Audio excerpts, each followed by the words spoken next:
ഒരുപാട് പേര് തള്ളി പറഞ്ഞിട്ടുണ്ടായിരുന്നു എന്നെ. ഫിനാൻഷ്യൽ ആണെങ്കിലും നിനക്കെന്ത് ഗുണമായിരിക്കുന്നു, നീ എന്തിരിക്കുന്നു, നിനക്ക് പഠിക്കാനും പറ്റുന്നില്ല, ഒന്നിനും പറ്റുന്നില്ല. അപ്പോഴാണ് ഈ കോഴ്സിനെ കുറിച്ച് അന്വേഷിച്ച് ഞാൻ ഇവിടെ വന്നു കഴിഞ്ഞപ്പോഴാണ് എനിക്കൊരു ഇത് മനസ്സിലായത്. ഇപ്പോഴാണെങ്കിൽ ഇവർ തന്നെ എനിക്ക് ജോലി റെഡിയാക്കി തന്നു. ഇപ്പോൾ ഞാൻ ബാംഗ്ലൂർ അത്യാവശ്യം നല്ല സാലറിയോടുകൂടി പ്ലേസ്ഡ് ആയിട്ടുണ്ട്.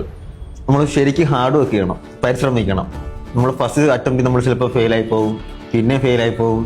പക്ഷെ നമ്മളിങ്ങനെ ട്രൈ ചെയ്തുകൊണ്ടേ ഇരിക്കണം. ലാസ്റ്റ് അവസാന നിമിഷം വിജയം നമ്മളിവിടെ തന്നെ ആയിരിക്കും. പ്ലേസ്മെന്റ് കിട്ടി Bangalore DHL office. Thank you. Placed ആയിട്ടുണ്ട്. Thank you. ഹായ്, എൻ്റെ പേര് ആദിത്യ. ഞാൻ ആലപ്പുഴ ജില്ലയിൽ നിന്നാണ് വരുന്നത്. ഞാൻ ഇതിന് മുന്നേ ദുബായ് വർക്ക് ചെയ്തിട്ടുണ്ടായിരുന്നു. അവിടെ ലോജിസ്റ്റിക് പഠിച്ച് കുറച്ച് ആൾക്കാർ സുഹൃത്തുക്കളെ കാണാൻ പറ്റി. അവരാണ് ഈ ലോജിസ്റ്റിക്കിൻ്റെ ഇമ്പോർട്ടൻസും കാര്യങ്ങളൊക്കെ എനിക്ക് പറഞ്ഞു തന്നത്. അത് കഴിഞ്ഞ് നാട്ടിൽ വന്നു കഴിഞ്ഞ് അതിനെക്കുറിച്ച് അന്വേഷിച്ചപ്പോൾ ഈ ക്രസൻറ്റ് എന്ന് പറഞ്ഞ ഇൻസ്റ്റിറ്റ്യൂട്ടിനെ കുറിച്ച് ഞാൻ കേട്ടു. അപ്പോൾ അവിടെ വന്ന് തിരക്കിയപ്പോൾ അവിടുത്തെ സ്റ്റാഫും കാര്യങ്ങളും ഇതിനെക്കുറിച്ച് എനിക്ക് ഡീറ്റെയിൽ ആയിട്ട് പറഞ്ഞു തന്നു. 6 മന്ത് കോഴ്സായിരുന്നു. ഞാനിപ്പോൾ എൻ്റെ 6 മന്ത് കോഴ്സ് കഴിഞ്ഞു. ഇപ്പോൾ എൻ്റെ എക്സാമും കഴിഞ്ഞു. എനിക്കിപ്പോൾ ഗ്രാജുവേഷൻ മുന്നേ എനിക്ക് ബാംഗ്ലൂർ DHL എന്ന് പറഞ്ഞ കമ്പനി ഇൻവെൻട്രി എക്സിക്യൂട്ടീവ് എനിക്ക് ജോലി റെഡി ആയിട്ടുണ്ട്.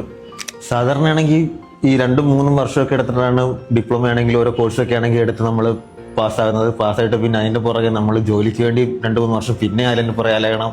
അങ്ങനെ അലഞ്ഞ് ലാസ്റ്റ് എങ്ങനെ പോയാലും നമ്മുടെ ഒരു 6-7 വർഷം അതിൻ്റെ പുറകെ പോകും. ഇതാണെങ്കിൽ ഒരു 6 മാസം കൊണ്ട് തന്നെ നമുക്ക് നമ്മുടെ ഒരു കരിയർ ബിൽഡ് ചെയ്യാൻ പറ്റി. അതിനോടൊപ്പം തന്നെ അവർ പ്ലേസ്മെൻറ്റ് നമുക്ക് റെഡിയാക്കാൻ പറ്റി. ഇപ്പോൾ ഞാൻ ബാംഗ്ലൂർ അത്യാവശ്യം നല്ല സാലറിയോടുകൂടി പ്ലേസ്ഡ് ആയിട്ടുണ്ട്. അപ്പോൾ സ്വന്തം കാലിൽ എനിക്കിപ്പോൾ നിൽക്കാനുള്ള പ്രാപ്തി ആയിട്ടുണ്ട്. അതിനെല്ലാം വഴിയൊരുക്കി തന്നത് ക്രസൻറ്റ് ഇൻസ്റ്റിറ്റ്യൂട്ടാണ്. ഇവിടുത്തെ സ്റ്റാഫ് ആണെങ്കിലും മാം ആണെങ്കിലും ഒരുപാട് ഹെൽപ്പ് ചെയ്തിട്ടുണ്ട്. നമ്മുടെ പ്ലേസ്മെൻറ്റ് റെഡിയാക്കാനാണെങ്കിലും എൻ്റെ സ്റ്റഡീസിൻ്റെ കാര്യത്തിലാണെങ്കിലും എല്ലാത്തിനും ഒരുപാട് എന്നെ ഹെൽപ്പ് ചെയ്തിട്ടുണ്ട്. എന്നെ ഒരുപാട് പേര് തള്ളി പറഞ്ഞിട്ടുണ്ട്, നീ എങ്ങും എത്തത്തില്ല, നീ ഇങ്ങനെ തന്നെ പോത്തുള്ളു, തിരിഞ്ഞ് നടക്കുന്നൊക്കെ ഒരുപാട് പേര് പറഞ്ഞിട്ടുണ്ട്. അവർക്ക് മുന്നിലാണ് ഞാൻ ഈ ഇൻസ്റ്റിറ്റ്യൂട്ട് വന്ന് ചേർന്നതിന് ശേഷം ഇപ്പോൾ എനിക്ക് നല്ലൊരു നിലയിൽ ഞാൻ ജോലി നേടി, നല്ല സാലറിയോട് കൂടി. നമ്മൾ ശരിക്കും ഹാർഡ് വർക്ക് ചെയ്യണം, പരിശ്രമിക്കണം. നമ്മൾ ഫസ്റ്റ് അറ്റംപ്റ്റ് നമ്മൾ ചിലപ്പോൾ ഫെയിലായി പോകും, പിന്നെ ഫെയിലായി പോകും. പക്ഷെ നമ്മളിങ്ങനെ ട്രൈ ചെയ്തുകൊണ്ടേ ഇരിക്കണം. ലാസ്റ്റ് അവസാന നിമിഷം വിജയം നമ്മളിവിടെ തന്നെ ആയിരിക്കും. Crescent EduTech, rise beyond horizon.